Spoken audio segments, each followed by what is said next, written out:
Mitologia, história, artes, literatura, sociologia.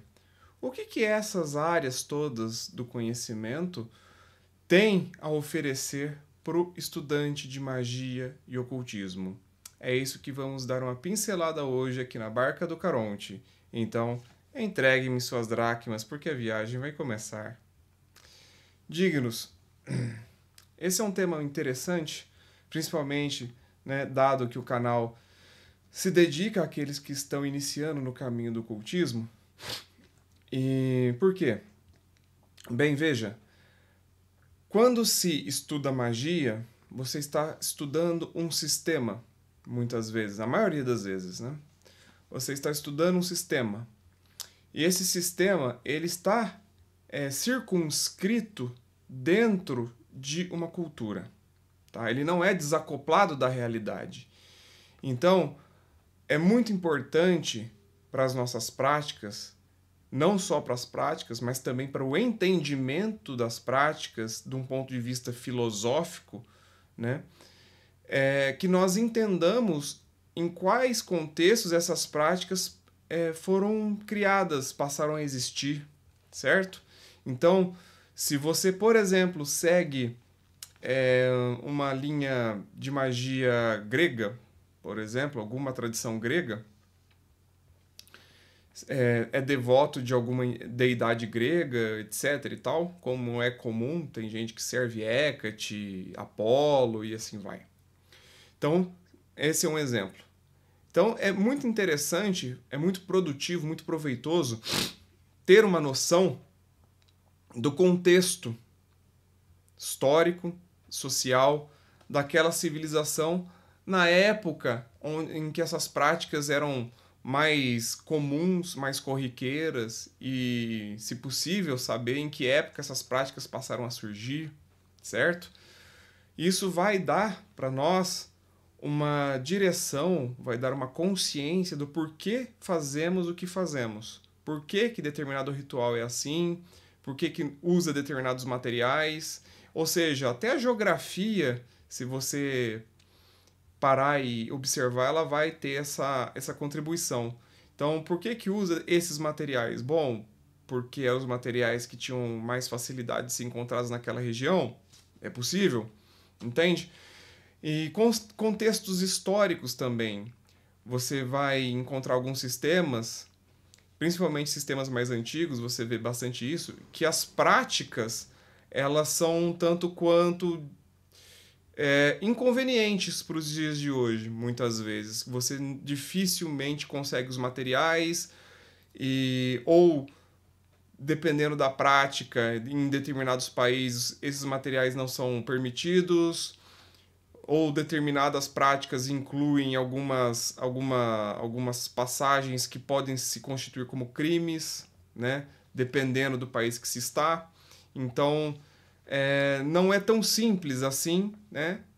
Todas as práticas serem feitas. Então, é sempre muito importante entender o porquê que tal prática funciona dessa forma. E mais do que isso, sabendo desse contexto histórico, social, cultural, artístico, dado uma prática que venha a ser muito dificultosa para a sua realização, tendo esse conhecimento, tendo um arcabouço cultural, um arcabouço filosófico, né, teórico, você pode buscar, claro, dentro de uma racionalidade, dentro de um bom senso, fazer adaptações de um procedimento para que você consiga realizá-lo, mesmo que não consiga os materiais ou que a ritualística no seu formato original não seja possível, certo? Então, por exemplo, se você tem uma determinada prática de uma determinada tradição, um ritual de prosperidade e que usa, por exemplo, a pedra citrino para fazer esse procedimento e tudo mais, por mais que você possa eventualmente não ter a citrino, mas você estudando percebeu que eu posso usar, por exemplo, canela, que dá um efeito próximo, porque a canela traz essa energia de prosperidade. Tô dando um exemplo, tá? Não é tão simples assim, é um exemplo bobo, eu reconheço, mas é um exemplo. Então você consegue fazer algumas adaptações. Então existe esse ganho também, tá certo? Bom, um outro ponto muito importante, e esse eu diria até que é um ponto mais importante de todos esses, é que veja, a mitologia, tá? E aqui eu coloco o termo mitologia no sentido de ser um conjunto de cultura, de tradição, de crenças de uma determinada localidade, de um determinado grupo étnico, e não mitologia no sentido de ser algo fantasioso, mítico no sentido de inexistente. Não, mas sim mitologia no sentido de ser um conjunto de conhecimentos e tradições pertencente a um determinado povo, etnia, tradição, tá certo? E por que que é importante? Porque a mitologia, ela vai nortear muitas vezes as nossas práticas. Então, por exemplo, se você vai em algum momento se relacionar com o deus Apolo, você vai cultuar Apolo, por exemplo.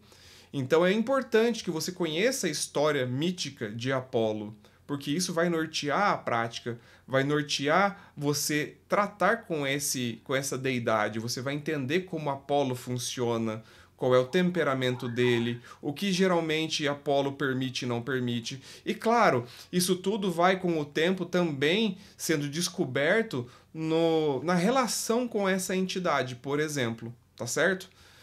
Bom, esse é um exemplo, mas não se restringe a isso. A mitologia também vai dar para a gente elementos simbólicos, arquetípicos, que vão também estruturar a nossa prática, o nosso imaginário e a nossa criatividade dentro da magia, tá certo? A mitologia ela é mais do que um conjunto de crenças, de cultura e de tradições. Ela é um conjunto de conhecimento e, como tal, ele pode ser explorado de modo a construir algo a ser utilizado, tá certo? Bom, a mitologia ela vai nos contar histórias, lições, ela vai nos trazer símbolos, ideias e, como eu disse, arquétipos. E essa palavra arquétipo, eu volto a insistir, nós vamos acabar trombando com essa palavra muitas vezes, tá certo? Então, num próximo vídeo, eu pretendo explorar um pouquinho mais essa ideia de arquétipos, porque ela é uma ideia muito importante para o caminho do iniciado, tá certo?